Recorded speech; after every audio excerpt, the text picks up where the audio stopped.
Hola, bienvenidos a la clase 2 del curso de Deep Learning. En el día de hoy vamos a estar hablando de nuestros primeros modelos, ¿sí? Vamos a empezar el estudio de las redes neuronales con las redes neuronales más simples que se pueden encontrar, que son las redes neuronales de una capa. Vamos a empezar en esta primer parte de la clase hablando de la regresión lineal, que es el modelo de Machine Learning más simple que existe. Si venís siguiendo los cursos de Humai vas a ver, ya debes estar cansado de la regresión lineal porque lo vimos en el curso de matemática desde un montón de perspectivas, desde la perspectiva de el álgebra, del cálculo, de la estadística, incluso después la volvieron a ver en el curso de Machine Learning y hoy la vamos a volver a ver como la red neuronal más simple que existe, una red neuronal de una capa y una neurona. Bien, lo vamos a estar viendo tanto desde cero, programando cada una de las partes del ciclo de entrenamiento para que vean que en realidad no hay mucha ciencia, no hay mucha magia en lo que hace PyTorch, pero después lo vamos a implementar usando PyTorch para que vean que en realidad lo usamos porque es mucho más fácil de programar usando PyTorch, son muchas menos líneas de código y además corre mucho más rápido el código, está implementado de manera eficiente. Así que vamos a verlo desde las dos formas. Desde la primera, que es programada desde cero, con Python puro para que entiendan, digamos, cada uno de los pasos y las componentes que vimos la semana pasada, los datos, el modelo, la función de pérdida y el algoritmo de optimización. Y después vamos a ver la forma real en la que esto se modelaría o se programaría usando el framework que directamente, una vez que ya hayamos entendido todo el proceso de entrenamiento. Y en el segundo video, en la segunda parte de la clase, vamos a hablar de regresión usando Softmax, que es una capa extra que le agregamos al final para que ahora podamos también clasificar, podamos encontrar en vez de un número como salida, como etiqueta, podamos predecir con qué probabilidad un elemento pertenece a una clase. Bien, también lo vamos a hacer desde cero y usando PyTorch. Bien, así que arranquemos con esta primer clase con un breve repaso de qué es lo que era una regresión lineal. Básicamente, en una regresión lineal yo tengo datos en donde tengo una etiqueta numérica que depende de una o más variables, también numéricas o no, en donde, digamos, mi etiqueta sería la variable dependiente y cada una de las features serían las variables dependientes. Acá tenemos un gráfico en donde tenemos una variable dependiente i que depende de una variable independiente x que está en el eje horizontal, ¿verdad? Entonces los datos serían los puntitos azules y nuestro modelo intentaría encontrar la mejor línea recta posible que quede lo más cerca en promedio de todos los puntos. En este caso, si tenemos una línea recta bidimensional, tendríamos un valor que sería la pendiente y otro valor que sería la ordenada al origen. Bien, pero si tenemos más de una variable, pues tendríamos más de una pendiente, entonces ahí es cuando aparece nuestro vector de pesos W, que va a tener tantos números como variables, como features tenga mi modelo, y cada uno de esos números se va a multiplicar por cada una de esas features. Y la ordenada al origen, que en regresión se llama sesgo o bayas, siempre va a ser un numerito suelto. Bien, nuestro ejemplo que vamos a ver es una fórmula que se usa mucho en termodinámica, que es la fórmula de Dulong, que nos dice cuál es la cantidad de energía liberada en la combustión de combustibles fósiles en función de las cantidades que tengan de carbono, hidrógeno y oxígeno. ¿Sí? En principio, esas serían mis tres variables dependientes. Cantidad de carbono, cantidad de hidrógeno y cantidad de oxígeno. Pero también han agregado dos variables dependientes más, en realidad tres, pero hay una que es redundante, que establece de qué tipo o en qué estado se encuentra el combustible, ¿sí? Tenemos una L para líquido, una S para sólido y una G para gaseoso.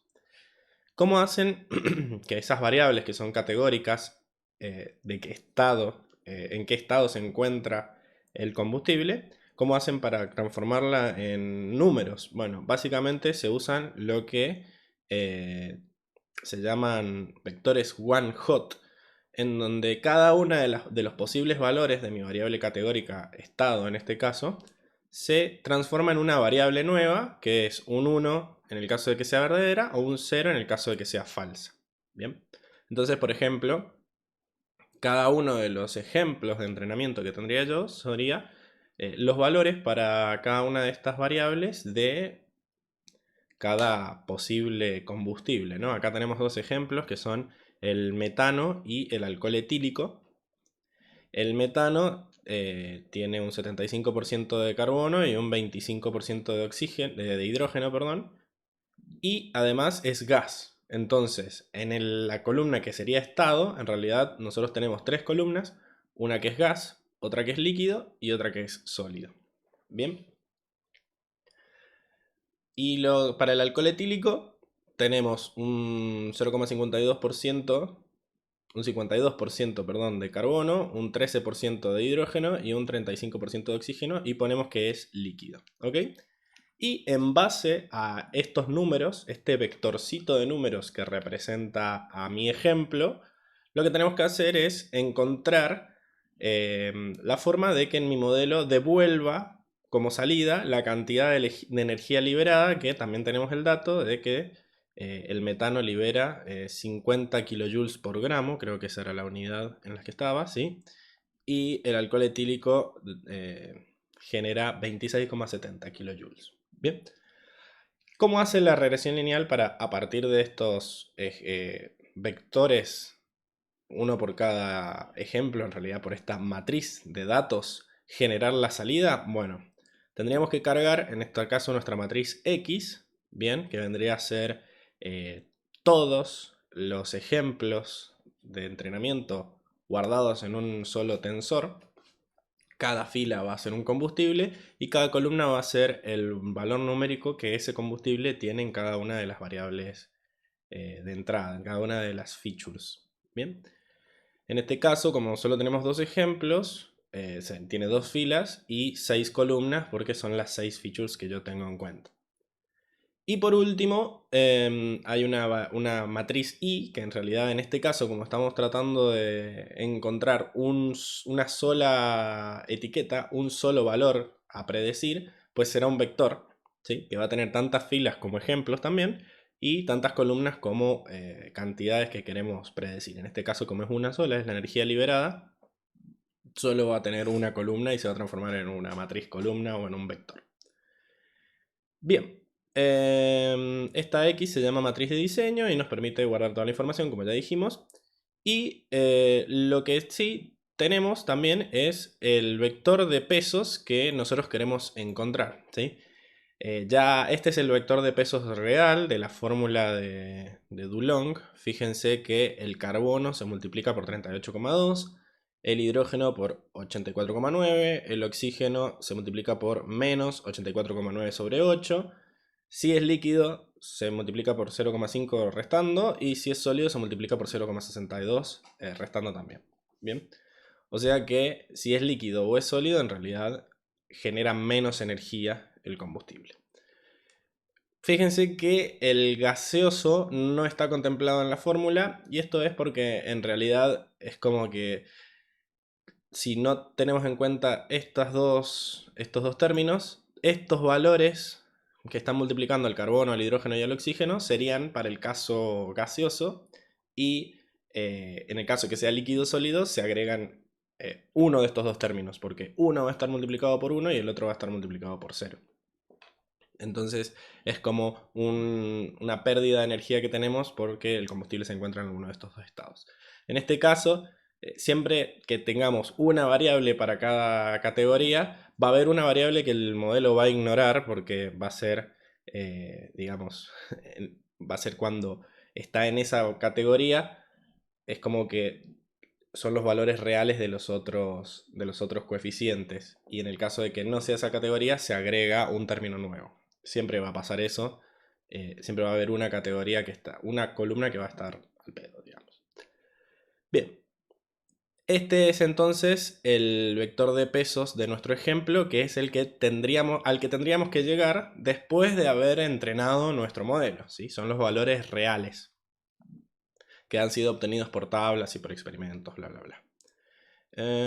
Acá hay un error, esto es 10,61, ya después lo arreglaré. Bueno, cuestión que, ¿cómo obtenemos esa I? Bueno, básicamente hacemos la multiplicación matricial entre la matriz X y el vector W. Entonces, cada fila de la matriz X se va a multiplicar por los pesos correspondientes. Y vamos a obtener los valores Y, que son los que teníamos en la columna E de nuestro dataset, que son 49,87 y 26,69. Fíjense que no son exactamente el mismo valor, pero son valores muy parecidos porque lo que tenemos es que no tenemos los valores reales, ¿sí? Sino que tenemos un valor lo más cercano posible por cómo vamos a entrenar nuestro modelo, que va a ser mediante un optimizador con gradiente descendiente. Bien. Cuestión, que podemos calcular el error como la diferencia entre lo que el modelo dijo y lo que nosotros tenemos como etiqueta en el dataset, ¿verdad? Y después podemos usar ese error para ver qué tan bien anduvo. Cuestión que una regresión lineal era eso que les acabo de explicar, pero en realidad se puede modelar como una red neuronal de una sola neurona. Y para eso vamos a tener que definir qué es lo que es una neurona. Básicamente una neurona es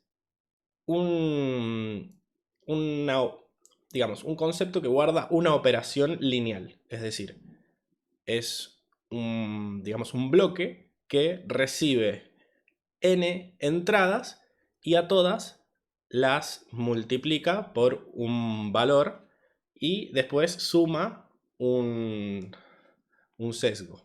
Bien, entonces básicamente una neurona es la definición literal de la regresión lineal, en donde tenemos n entradas y genera una salida como una forma de una combinación lineal. Bien, con un término independiente que es el sesgo. Entonces, lo que tenemos que hacer ahora es, vamos a utilizar este ejemplo de regresión lineal para programar cómo sería entrenarla como una red neuronal de una capa y una neurona. Y para eso vamos a utilizar todo lo que aprendimos en la clase anterior, cuáles eran las componentes clave, y vamos a ir programando en Python una función para cada uno de estos componentes. Bien. Vamos a bajar. Y otra cosa que podemos hacer es que, bueno, les tiene que quedar claro que en realidad yo puedo poner tantas neuronas como valores quiera predecir.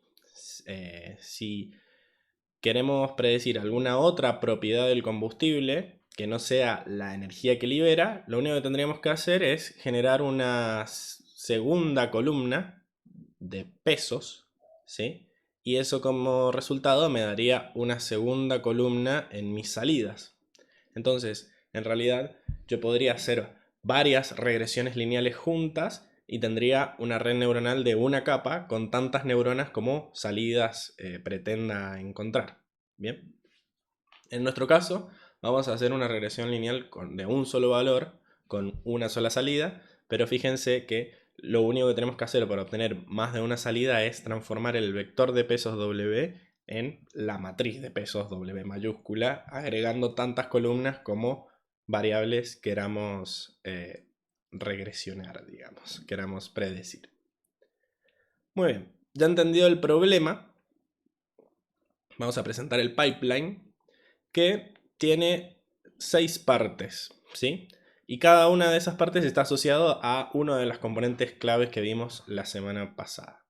Entonces, tenemos todo lo que está relacionado a los datos, que sería la carga de los datos y la separación de los datos en lotes. Bien, nosotros tenemos un dataset que tiene n datos, pero se ha visto que es mucho mejor entrenar una red neuronal no usando todos los datos para optimizar los pesos, sino que es mejor agarrar un cachito de datos, optimizar los pesos con eso, después agarrar otro cachito de datos y optimizar los pesos con eso, y cada uno de esos cachitos se llama lotes. Bien, básicamente en la práctica se ha visto que si bien utilizar todos los datos genera un mejor gradiente, porque estás teniendo más datos en cuenta para calcular ese gradiente. Recordemos que el gradiente apuntaba hacia donde aumentaba la función de pérdida y por lo tanto nosotros queríamos ir para el otro lado.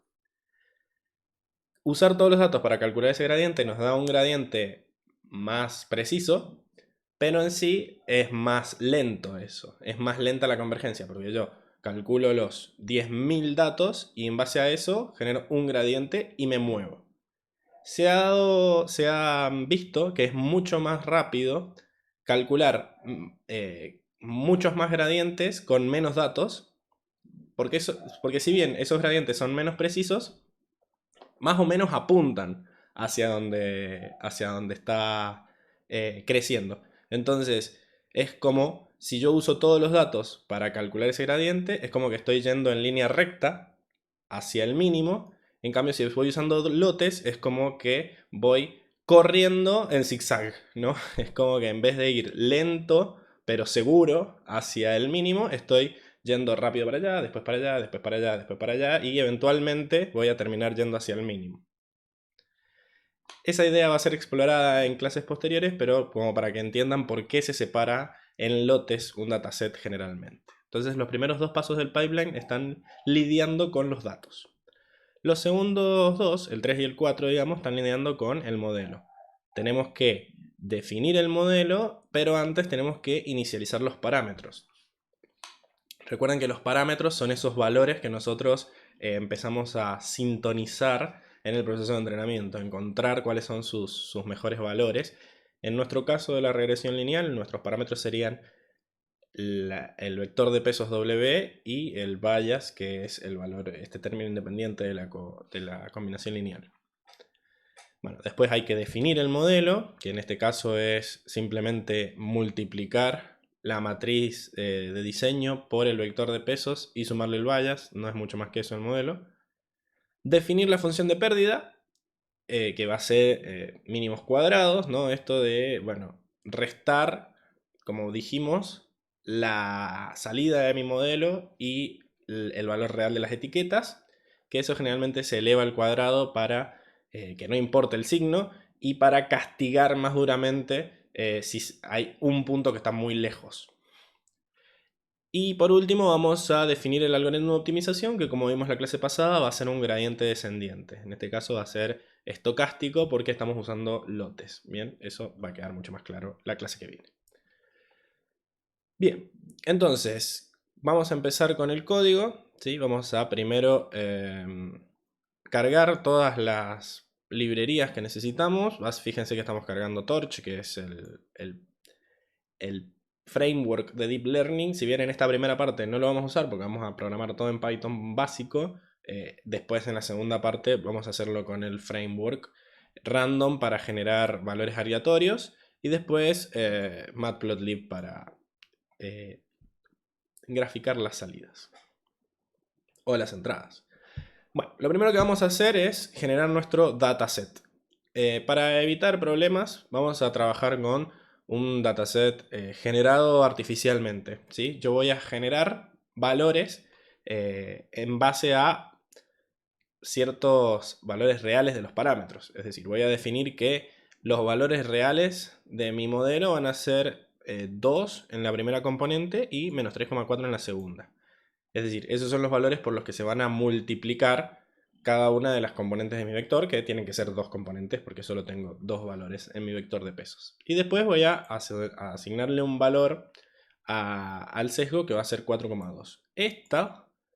Estos dos son los parámetros de mi modelo, pero son los valores reales de los parámetros. Bien, son los valores que mi modelo debería encontrar si se entrenó correctamente. Y la salida de mi modelo va a ser, como ya dijimos varias veces, los pesos multiplicados por la matriz X que va a contener las entradas, sumado el bias, y para hacerlo un poco más realista vamos a sumarle un error. Entonces el valor i no va a ser exactamente mi w real por los x más b, sino que va a tener un ruido como todos los valores que nosotros encontramos en la vida real por observación. Cuestión que, bueno, vamos a generar una función que genere estos datos de manera sintética. Vamos a hacer un poco más de zoom para que se vea más grande. Y lo que tenemos es que, bueno, mi función de datos sintéticos recibe un vector w real, un vector b real y la cantidad de ejemplos que queremos generar. La matriz X va a ser, va a estar generada con valores aleatorios, ¿no? Generados con una distribución normal de media 0 y desviación estándar 1.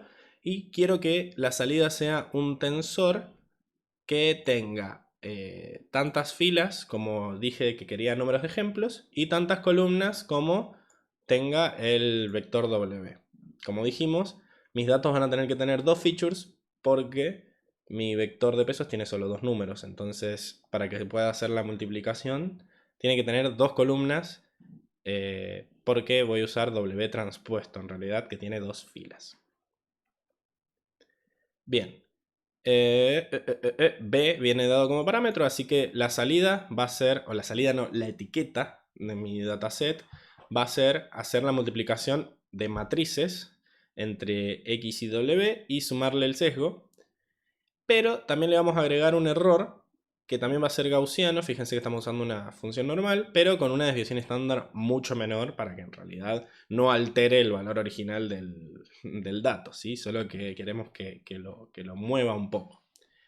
Y obviamente estos valores normales tienen que tener la forma de i para que se puedan sumar. Fíjense que acá lo que estoy haciendo es sumarle a i estos valores aleatorios. Entonces recuerden que las matrices se pueden sumar si solo si tienen la misma forma.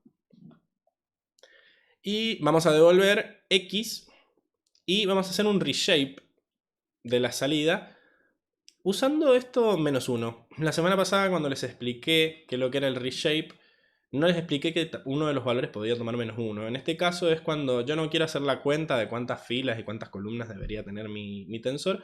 Yo en este caso sé que necesito que i sea una columna. Entonces le pongo acá -1 como para que haga la cuenta. Le estoy diciendo, mira, el tensor de salida que quiero tiene que tener una columna. Vos fijate cuántas filas tiene que tener para que esto funcione. ¿Sí? Fíjense que de esta manera no estaría hardcodeado el vector de salida y esto funcionaría para cualquier cantidad de elementos. Bien. Cuestión que vaya a llamar a esa función poniéndole como valores verdaderos de W los que dije acá, 2 y -3,4, y como valores verdaderos del sesgo 4,2. Y genero 1000 elementos. Bien, vamos a... efectivamente creo que ya lo corría esto, pero lo voy a correr de vuelta. Y vamos a generar nuestras matrices de features y mi vector de labels. Printemos las formas y me va a quedar que mi matriz X es de 1000 filas por 2 columnas, porque tengo 1000 ejemplos. Y mi vector de etiquetas es una sola columna de 1000 filas. Y si graficamos, voy a correr de vuelta. Corro de vuelta porque estoy grabando esto con algunas celdas corridas y algunas no, y quiero que quede todo bien. Fíjense que acá estoy graficando una sola de las variables, o sea, la etiqueta en función de una de las variables. ¿Por qué hago eso? Para que vean que es lineal, o sea, tiene forma de recta más o menos, entonces tiene sentido hacer una regresión lineal sobre esos datos. Y recordemos que como estos son tensores, para poder graficarlos tenemos que hacer el detach que los sacaba del grafo computacional. Generaba una copia que no tuviera los gradientes activados. Bien. Entonces, ya tenemos los datos generados. Bien, ahora hay que cargarlos, o en realidad hay que diseñar una función que me ayude a acceder a ellos para cargarlos en el modelo. Y para eso vamos a generar una función dataIter que itere sobre los datos y me los vaya devolviendo.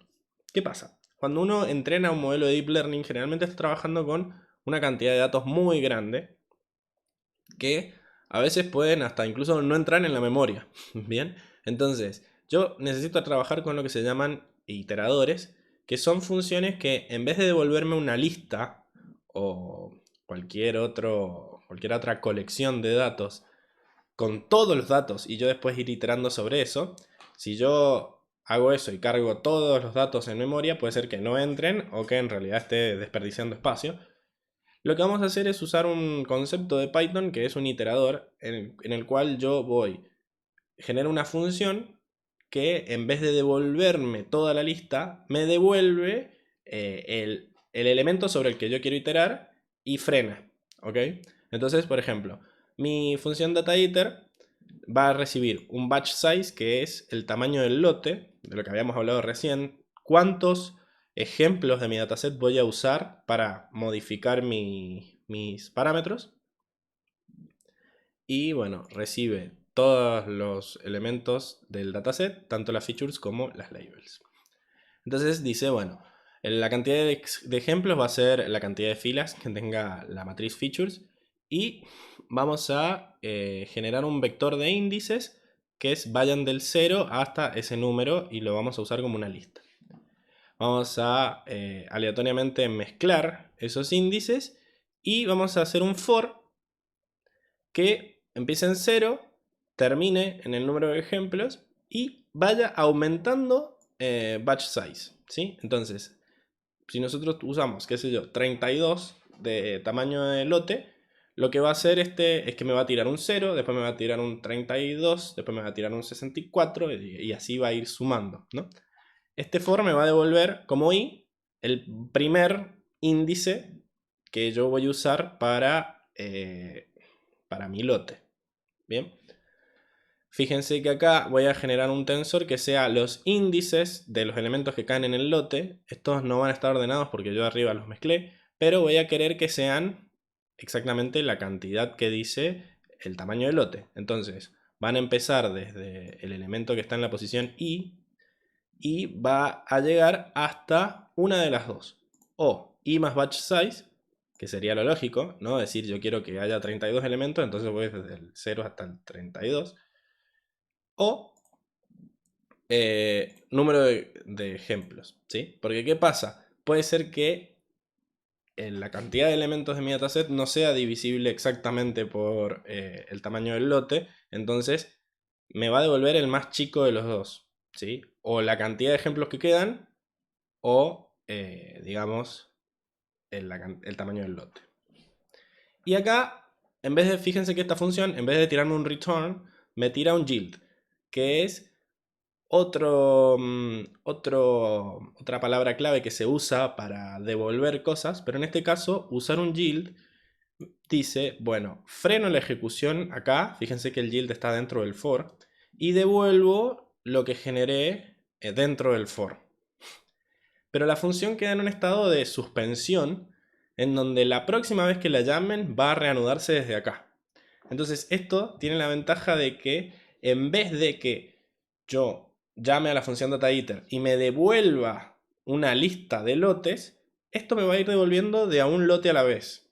Lo cual es mucho mejor porque yo igual voy a usar un lote a la vez. Por más de que me des la lista completa de lotes, yo los voy a ir sacando de a uno. Entonces es mejor que vos me des un lote a la vez y yo solo tenga un lote cargado en memoria para asegurarme de que entra en memoria. Bien. Entonces, para eso sirve la palabra clave yield. Frena la función, me devuelve lo que se generó dentro de esa iteración del for, pero guarda en qué iteración me quedé para la próxima vez que lo llames. Un concepto muy útil. Entonces, fíjense que acá nosotros establecimos un tamaño de lote de 10, es decir, voy a usar 10 elementos del dataset para actualizar los parámetros. Y fíjense que dentro del for llamo directamente a la función. Es decir, por cada xi que devuelvo a la función dataIter, hacerle un print. Entonces, fíjate que x es un tensor de 10 filas y 2 columnas, porque es un lote de 10 elementos, y la i es también un vector de 10 elementos, porque solo tiene una columna. Vamos a usar esta función dataIter para ir obteniendo los datos a la hora de entrenar. Bien, después vamos a generar los parámetros de nuestros modelos, pero recordemos que recordemos que los tenemos que inicializar con algún valor y siempre por defecto el primer valor se obtiene iniciando aleatoriamente. Nosotros podemos definir qué tan aleatorios queremos que sean esos valores. Quizás una mejor opción sería inicializarlos todos desde cero, pero recuerden que los valores de los pesos se van a multiplicar por las entradas, así que no tiene sentido que sean exactamente cero, porque si no esos valores nunca van a poder cambiar. Cero por cualquier cosa te da cero, entonces no serían capaces de generar valores. Por lo tanto, lo que vamos a hacer es que los W sean valores muy cercanos a cero. Vamos a usar una distribución gaussiana que tenga una media de cero, pero una desviación estándar de 0,01. O sea, van a ser números muy chiquitos por encima o por debajo del cero, pero muy cercanos a cero. Fíjense que el tamaño que le estoy diciendo es que quiero que sea 2 filas y una columna, porque dijimos que vamos a usar la matriz, el vector de pesos transpuesto a la hora de multiplicar. Y una parte importante es que activemos los gradientes de autograd, ¿sí? Nosotros queremos que se calculen esos gradientes y se guarden en el atributo grad de W y de B, porque básicamente estos son los dos valores que queremos actualizar. Fíjense que para crear W uso el constructor ceros, que va a rellenarlo de cero, porque como este B se suma, no hay problema con que sea cero, es más, es mejor que sea cero. Le digo que solo tiene un valor, así que en realidad esto es un tensor que solo tiene un 0. Y también requiere que activemos sus gradientes. Bien, el modelo, fíjense que va a ser una función, que es linreg, de regresión lineal, que recibe tres parámetros, las entradas, los pesos y el sesgo, o el bias. Y básicamente devuelve la salida, que va a ser multiplicar a x por w, multiplicarlo matricialmente y sumarle a cada resultado el sesgo, que en principio es 0, pero después se va a ir modificando. Y por último no, nos quedan dos cosas. Hay que definir la función de pérdida y hay que definir el algoritmo de optimización. La función de pérdida, recordemos que es el error cuadrático medio, así que lo que vamos a hacer es definir una función que se llame pérdida cuadrática o squared loss y va a recibir i hat, que es la salida predicha, y también va a recibir i, que es el valor real de las etiquetas, y los vamos a restar. Acá por las dudas, ahí le hacemos un reshape para que tenga la misma forma que i hat y así se puedan restar. Y lo vamos a elevar al cuadrado y lo vamos a dividir por 2 porque se ha visto que es mucho más eficiente esto, dividir por 2 el error cuadrático medio. Y por último, vamos a definir el algoritmo de optimización, que es el gradiente descendiente. Bien, bueno, fíjense que este gradiente descendiente recibe los parámetros que necesito optimizar, recibe el tamaño del lote y recibe un atributo que se llama LR, que viene de Learning Rate, que se traduce como tasa de aprendizaje. ¿Qué tan rápido quiero que mi modelo aprenda? Bien. Y básicamente tiene que ver con esto de que el gradiente de una función a mí me dice hacia dónde está aumentando, y hemos dicho que yo iba a ir en el sentido contrario porque quería disminuirla, pero una vez que tengo la dirección, ¿qué tanto avanzo? Puedo ir corriendo hacia el mínimo o puedo ir caminando hacia el mínimo. ¿Por qué querría ir caminando si puedo ir corriendo? Bueno, porque yo lo único que sé es que el mínimo está hacia esa dirección, pero no sé qué tan lejos de mi posición actual está. Entonces puede ser que si yo voy corriendo me pase de largo del mínimo. Bien, así que es un hiperparámetro esto. ¿Qué tan rápido quiero yo que vaya mi algoritmo de optimización? Generalmente se usan valores por defecto, pero yo si necesito puede cambiar dependiendo de mis valores de entrada. Bien, así que esto es un atributo que, si bien el algoritmo es el mismo, puede cambiar los resultados, el qué tanto avanzo. ¿Sí? Bueno, todas estas funciones, todas estas operaciones se van a aplicar sobre los parámetros que, recordemos, tienen el gradiente, el traqueo del gradiente activado. Recuerden que cuando un tensor tiene el traqueo de gradiente activado, todas las operaciones que yo haga sobre ellos se guardan en el grafo computacional para yo después calcularle las derivadas. Técnicamente, estas operaciones que estoy haciendo sobre los parámetros no son operaciones del modelo, sino que las estoy usando para ver cómo actualizarlas. Entonces, estas operaciones no deberían quedar guardadas en el grafo porque no quiero que se altere la derivada. La derivada es solo de la regresión lineal, no de estas operaciones extra que estoy haciendo yo. Así que uso el contexto este de no grad, como les había explicado, para que todas estas operaciones no se tengan en cuenta a la hora de calcular los gradientes. Entonces, itero sobre los parámetros y accedo al atributo grad de cada uno de los parámetros y lo multiplico por este learning rate. Entonces, en la dirección que te diga el gradiente, avanza tanto como te diga el learning rate. Qué difícil el inglés. Y además lo dividimos por el batch size. ¿Por qué lo dividimos por el batch size? Porque en teoría se debería dar un paso completo en la dirección del gradiente una vez que yo haya analizado todos los datos, ¿no? Al dividir por el batch size estoy haciendo que cada lote avance en proporción a la cantidad de elementos que tiene, ¿sí? Y no que cada lote avance como si fuera un recorrido completo sobre el dataset que se llama epoch o época en Deep Learning, una vez que yo recorrí todo el dataset una vez. Es decir, utilicé todos los lotes. Y fíjense que como yo quiero ir en contra del sentido del gradiente, lo voy a restar. Y algo muy importante es llamar a después grad 0, que básicamente va a borrar todos los gradientes, los va a establecer en 0 de vuelta, porque si no, los gradientes se irían acumulando, ¿no? Yo cada vez que llamo a la función backward del autograd, recuerden que hace la pasada hacia atrás, calcula todos los gradientes y los almacena en ese atributo. Si ese atributo ya tenía valores, los nuevos gradientes se van a sumar. Entonces, en cada pasada del gradiente descendiente yo quiero que se calculen los gradientes de vuelta y por lo tanto sí o sí, y esto no se hace automáticamente, tengo que borrar los gradientes cuando ya los usé.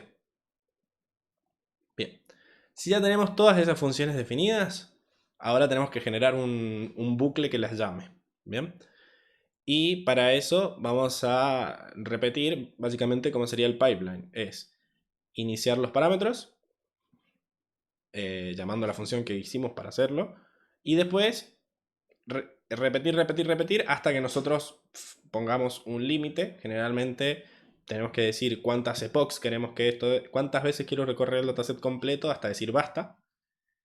Y en cada una de esas corridas calculamos la función de pérdida con esta fórmula cochina, pero básicamente lo que dice esta fórmula es que hay una función de pérdida L que se calcula teniendo en cuenta un pedazo de las features, un pedazo de las etiquetas, los parámetros de peso, no debería haber hecho doble clic, los parámetros de peso y los sesgos o vallas. Todos estos índices I son I's que pertenecen a B grande, B larga, que es un batch o un lote. Es decir que esta función de pérdida solo va a tener en cuenta, esta función de pérdida minúscula, solo va a tener en cuenta los valores de ese lote y después se suman todos esos valores y se dividen por el tamaño del lote. Y así tenemos la función de pérdida total.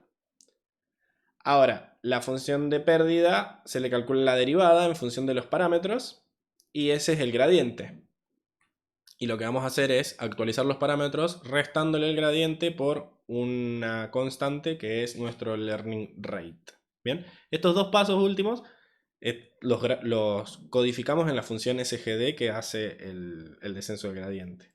Y todo el cálculo de la función de pérdida se va a hacer llamando al modelo, que es simplemente multiplicar por W y sumarle B. Bien, acá está lo que dijimos de que la época es cada vez que iteramos sobre todos los datos y que la tasa de aprendizaje es un hiperparámetro. ¿Por qué le llamo hiperparámetro y no parámetro? Porque es algo que yo tengo que definir de antemano y que no va a ir variando. No es un parámetro como los pesos o el sesgo. No es algo que se va a aprender durante el entrenamiento, sino que es algo que tengo que definir yo. Y ya en clases posteriores vamos a ver que hay formas en la práctica de encontrar un mejor valor para estos hiperparámetros. Cuestión, que en este ejemplo particular vamos a usar un learning rate de 0,03. Es decir, que el gradiente se va a multiplicar por 0,03 para ser restado a los parámetros. Vamos a iterar 3 veces sobre el conjunto de datos completo. Nuestra red va a ser la función linrec, que es el modelo que definimos. Y nuestra pérdida va a ser la función squared loss que definimos más arriba también. Entonces, por cada epoch, en el vector de epochs, ¿no? Un vector que va de 0 hasta 2, voy a llamar a la función dataIter con un tamaño de batch, usando features, que eran los datos de entrada, y labels, que eran las etiquetas contra las que tengo que comparar para calcular la pérdida. Fíjense que este dataIter se va a ir a encargar de ir iterando sobre los lotes como dijimos más arriba. Entonces, calculo la función de pérdida, que es comparar el resultado de la red. Fíjense que acá a net, que era mi regresión lineal, le paso los valores de las variables independientes y los dos parámetros. Me calcula la salida o la predicción y yo comparo con las etiquetas en la función loss y me devuelve, ya tengo la función de pérdida acá. Este valor L es un vector. Recordemos que lo único que hacíamos era restar y elevar al cuadrado. Entonces, para llamar a backward, recuerden que backward solo se podía llamar sobre un valor que era numérico. No era un tensor, era un número. Entonces, lo que tenemos que hacer es hacer la sumatoria de todos los elementos del vector y llamar a la función backward. Recordemos que backward era una función de autograd que me calculaba automáticamente los gradientes. Así que después de haber llamado a esto, todos los parámetros tienen ya los gradientes calculados. Entonces, llamo a la función sgd, que es mi algoritmo de optimización, le paso cuáles son los parámetros que quiero que actualice, que van a ser mi w y mi b, y le paso el learning rate y le paso el lote, para que lo actualice en función del... para que se fije cuántos elementos son y pueda dividir todo, ¿no? Fíjense que acá voy a seguir generando...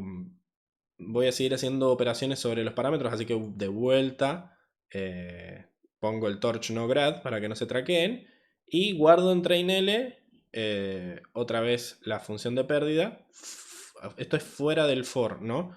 O sea que esto se va a hacer una vez por epoch. Ya después de que recorrí todos los lotes, voy a calcular la función de pérdida de todo el lote completo, digamos, y esa va a ser la función de pérdida de la época, del epoch, y lo voy a mostrar por pantalla.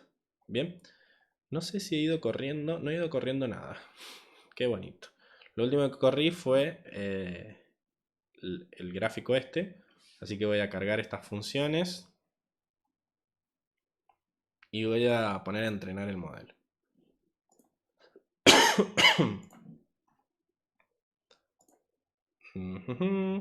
Bien, cargamos nuestros hiperparámetros y nuestros modelos y la función de pérdida y llamamos a este for. Bien, esto corre rapidísimo, pero porque es un modelo súper tonto. Pensé que iba a tener suficiente tiempo como para tomar agua, pero no. Así que, bueno, fíjense que el modelo está funcionando. ¿Cómo sabemos que está funcionando? Porque la pérdida va disminuyendo. Bien, fíjense que con los valores aleatorios que nosotros pusimos en el... con la... digamos, con la distribución normal que usamos para generar los pesos aleatorios, la función de pérdida no era tan grande. Pero aún así se podía mejorar y fíjense que en cada epoch fue mejorando. Si nosotros aumentamos la cantidad de epochs, podríamos seguir mejorando y mejorando. O quizás se podría estancar. Ah, bueno. Acá debería haber... bueno, debería haber vuelto. Fíjense que se quedó. No empezó desde cero. Pero bueno, no importa. Lo importante es que podemos ya comparar nuestras estimaciones con los valores reales, ¿no? Y obtener el error. Acá trueW eran los valores reales que usé para generar los datos y W es el parámetro, el valor de los parámetros que quedó después de haberse entrenado. Bien. Y lo que tenemos acá es... la diferencia es muy chiquita. Fíjense que es menor a una milésima en ambas componentes de los pesos y también en el sesgo. Bien. Entonces, fíjense que para entrenar una red tuvimos que manualmente, usando Python, encargarnos de cada uno de los pasos del pipeline. ¿Sí? La función de pérdida, el algoritmo de optimización, la generación de los datos, o en realidad la carga de los datos, y la generación del modelo con una inicialización aleatoria de los parámetros.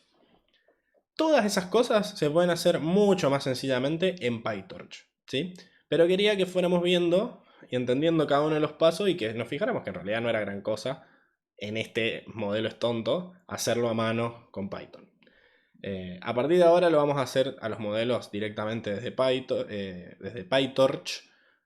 porque bueno, está hecho para eso, ¿no? Y en sí funciona mucho más eficientemente. Si tenemos un modelo más complejo, dárselo a PyTorch para que se encargue va a ser mucho más eficiente. Así que, bueno, vamos a hacer lo mismo acá. Vamos a importar más funciones, como NumPy, que no la habíamos importado antes. Y bueno, algunas funciones quedan igual, como por ejemplo la de datos sintéticos. Es exactamente igual que la que hicimos antes. Vamos a seguir usando los mismos datos sintéticos y vamos a seguir usando los mismos valores de W y B para generar los datos. Pero vamos a usar, en vez de un iterador creado por nosotros, vamos a usar las clases de PyTorch para trabajar con los datos, que son las que vimos la semana pasada, dataset y dataloader. En este caso, el dataset no está generado a partir de elementos que yo tenga guardado en el disco, sino que está generado a partir de arreglos de datos. Así que vamos a utilizar la clase TensorDataset, que es una subclase de dataset y que recibe un arreglo NumPy. Bien. Y además tenemos los dataloaders que hacen lo que hacía nuestra función iter de más arriba, que es básicamente mezclar si nosotros decimos que mezclamos o no, y un batch size, que es la cantidad de elementos que yo necesito por lote. Fíjense que vamos a querer que haya 10 lotes y vamos a pasarle los features y los labels, que son los arreglos que creé arriba con mi synthetic data. Bien, lo que sí tiene la función dataset es que por defecto no es un iterador, por defecto no funciona como un yield, así que lo que vamos a hacer es a dataIter la vamos a transformar en un iterador para que funcione como yield y que me dé la siguiente. Con next llamamos a la siguiente iteración. Bien, así que si corremos next iter nos va a devolver un tensor de 10 por 2 como x y un tensor de 10 por 1 como y. Recordemos que era lo mismo que nos devolvía la otra función. Ahora, para definir el modelo, acá empieza lo importante, porque vamos a empezar a ver las funciones que tiene Torch para definir modelos. En nuestro caso, lo que queremos es una capa densa, ¿sí? O lo que PyTorch llama una linear, ¿bien? Linear layer. Vamos a importar de Torch el modelo NN, el módulo, perdón, NN, que es Neural Network, básicamente. Y vamos a generar una red con sequential, ¿sí? Sequential es una función que recibe capas. Y lo único que hace es apilarla una tras de la otra. Eso quiere decir que la salida de la primera capa va a ser la entrada de la segunda capa y la salida de la segunda capa va a ser la entrada de la tercera y así. Es una serie de capas conectadas una con la otra.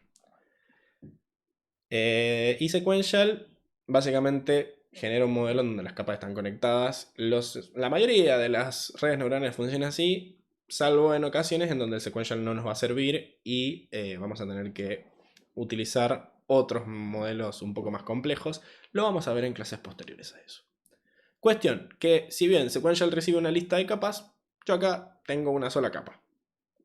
Y es más, tengo una sola neurona, porque solo estoy queriendo hacer la regresión de un valor, como habíamos dicho antes. Entonces, vamos a usar la clase linear, que, bueno, básicamente dijimos que construye capas densas, que son las capas que vimos antes, en donde cada neurona está conectada a todas las entradas.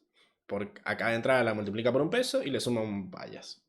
Entonces, todas las capas de PyTorch necesitan dos parámetros, que es la cantidad de entradas que va a recibir y la cantidad de salidas que va a generar, o sea, la cantidad de neuronas que va a tener la capa. Fíjense que hay otros frameworks, como TensorFlow, que no necesitan la cantidad de entradas de la capa porque lo infieren automáticamente durante la creación del modelo, ¿no? Si la capa anterior tenía 5 salidas, bueno, y esta viene después, vamos a tener que tener 5 salidas. PyTorch decide que no, preguntarte a vos cuáles son las entradas, y esto hace que sea un poco más flexible en cuanto a qué se puede hacer, a la reutilización de esas capas a la hora de armar el modelo. Son pequeñas cositas entre un framework y otro, pero hay que tener cuidado que a PyTorch sí hay que decirle cuántas entradas va a tener esta capa. Y ahí está el modelo, ¿sí? Fíjense que el otro modelo que habíamos definido tampoco era muy complicado, pero lo que tiene esto es que así es como se generan todos los modelos de redes neuronales, o por lo menos todos en los que las capas están apiladas. Un sequential y un linear por cada capa densa que requiramos. Ahora, ¿a qué nos referimos con capa densa? Bueno, creo que lo corrí, lo voy a correr de vuelta igual, por las dudas. Ya tenemos el modelo cargado en net. Ahora, una capa densa funciona exactamente igual que lo que hicimos arriba. Multiplica los pesos por las entradas y le suma un sesgo. Lo que vamos a hacer acá es analizar qué cosas podemos ver en un linear. Acá vamos a guardar en una variable lin una capa densa. Y vamos a generar una entrada aleatoria como para que podamos correrla, ¿sí? Acá está la entrada aleatoria generada, que tiene que tener 2 columnas para que se pueda multiplicar.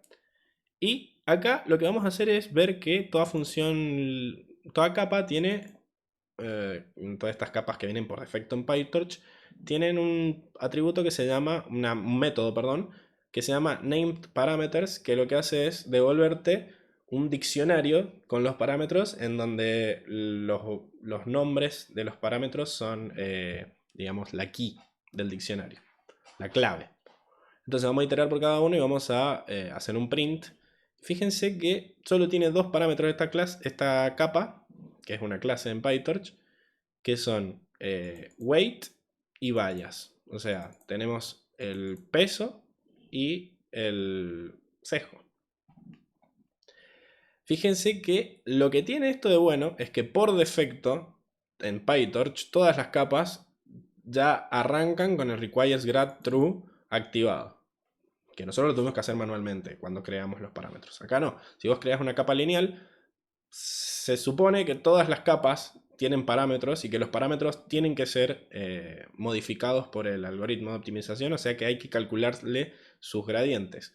Por lo tanto, acá por defecto tienen require grad true activado los parámetros. Fíjense que tienen el mismo tamaño, acá son de una fila y 2 columnas y acá es solo un valor, el sesgo. Y lo que vamos a hacer es calcular la salida, que lo que hay que hacer para calcular la salida es a la capa pasarle la entrada, entre paréntesis como argumento, y listo, devuelve la salida. Fácil. Pero fíjense que si nosotros hacemos manualmente lo que habíamos hecho en la función que creamos arriba, esto de multiplicar matricialmente x por el peso, transpuesto, por eso el punto t, y le sumamos el bias, nos da exactamente lo mismo. Ambas salidas nos dan lo mismo porque efectivamente por debajo lo que está haciendo es generar ese resultado. Fíjense que cambia lo que guarda el autograd, porque técnicamente la última operación que hice yo fue esta suma, y acá la función linear está optimizada para en realidad, en vez de hacer una multiplicación entre dos matrices y una suma, genera una matriz intermedia que todo se puede hacer como multiplicación. Por eso digo que los métodos de PyTorch están mucho más optimizados. Cuestión, que generar el modelo es muy fácil. No solo este modelo que es particularmente estúpido, sino que todos los modelos es fácil crearlo y por eso decimos que PyTorch es a alto nivel. Decimos, bueno, quiero una cajita donde tengo una capa, después viene esta otra capa, después viene esta otra y listo, ya tengo mi modelo. Easy peasy. Ahora, vamos a inicializar los parámetros que, fíjense que cuando yo imprimí los parámetros ya tenían valores, no tenían mugre, no era que solo había reservado en memoria, sino que tiene estos valores bastante coherentes y es porque PyTorch tiene por defecto una forma de inicializar sus parámetros aleatoriamente. Nosotros incluso se puede pasar como parámetro el método de inicialización, ya lo vamos a ver más adelante, a la hora de crear la capa. Pero para ahora asegurar que estamos haciendo exactamente lo mismo que hicimos arriba, vamos a manualmente rellenar los parámetros con las mismas funciones que habíamos rellenado arriba. Y eso es una normal de media 0 y desviación estándar 0,01. Fíjense que acá estoy usando el normal con guión bajo, lo que quiere decir que agarra las entradas y la salida de esa función pisa la entrada, ¿sí? En una operación in situ. Y después tenemos, acá usamos la función fill, que le podés pasar una constante para rellenar un tensor, y en este caso le estamos pasando un 0, así que va a quedar el bias inicializado en 0, que fíjense que PyTorch no le había puesto un 0, le había puesto un valor aleatorio. Ok, ya tenemos los parámetros inicializados, nuestro modelo creado. Hay que definir la función de pérdida y acá es donde es mucho más fácil todo. Esto lo corrí. O si lo corrí, no, bueno, lo corro de vuelta. Bien, y tenemos la función msloss. Msloss es una clase dentro de Neural Network que implementa el error cuadrático medio o el medium square error. Y básicamente lo único que tenemos que hacer es usar esa función de pérdida. Y listo. Implementamos o instanciamos un objeto que sea de esta clase y lo guardamos en los. Y vamos a definir el algoritmo de optimización que, al igual que las pérdidas, PyTorch tiene implementado por defecto un montón de los algoritmos de implementación más conocidos. Ya vamos a ir haciendo un recorrido de los algoritmos de optimización en clases posteriores, pero por ahora tenemos que saber que lo que veníamos haciendo ahora de agarrar un lote, calcular el gradiente y restárselo multiplicado por el learning rate es lo que se llama SGD o descenso de gradiente estocástico, o en inglés todas las letras al revés, ¿no? Entonces le vamos a poner trainer y esto, a diferencia de arriba que era una función, va a ser un objeto de tipo optim. En realidad va a ser de clase SGD, pero es una subclase o un optimizador que es una clase del módulo optim. Cuestión, que hay muchos optimizadores, todos tienen que implementar ciertos métodos para que se mantenga el polimorfismo, ¿no? Pero básicamente los dos que nos importan a nosotros, porque son los que vamos a tener que llamar manualmente, son step y ZeroGrad. Fíjense que ZeroGrad lo único que hace es lo mismo que hicimos arriba en nuestra función hecha a mano, que es agarrar los gradientes y ponerlos en cero de vuelta en cada epoch, o en cada batch en realidad, para borrar los gradientes y que no se vayan sumando. Y la función step es la que hace el chiste de restarle a los parámetros el gradiente. Lo que hicimos a mano nosotros de multiplicar por el learning rate y restarlo, bueno, en un optimizador de los de PyTorch, simplemente eso se hace llamando step. Y ese es el chiste de que haya diferentes tipos de optimizadores. Cada optimizador hace algo distinto cuando se llama step. Se le agrega algún saborcito que hace que funcione mejor el gradiente descendiente, pero en el fondo todos terminan usando los gradientes. Ok, entonces, fíjense que hemos ahorrado un montón de líneas de código utilizando objetos ya creados de PyTorch. tanto para crear las capas, como para cargar los datos, como para definir la función de pérdida y el algoritmo de optimización. Pero cuando lleguemos al entrenamiento no vamos a poder reducir mucho código, porque en realidad en PyTorch el entrenamiento está hecho para que vos lo programes y lo tengas total control sobre el loop de entrenamiento, ¿sí? Vos tenés que manualmente decirle a cada cosa qué hacer.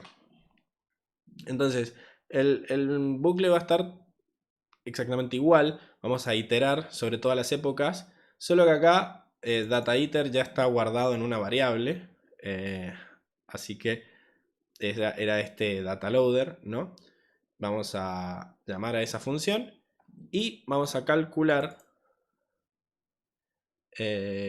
la función de pérdida sobre la red,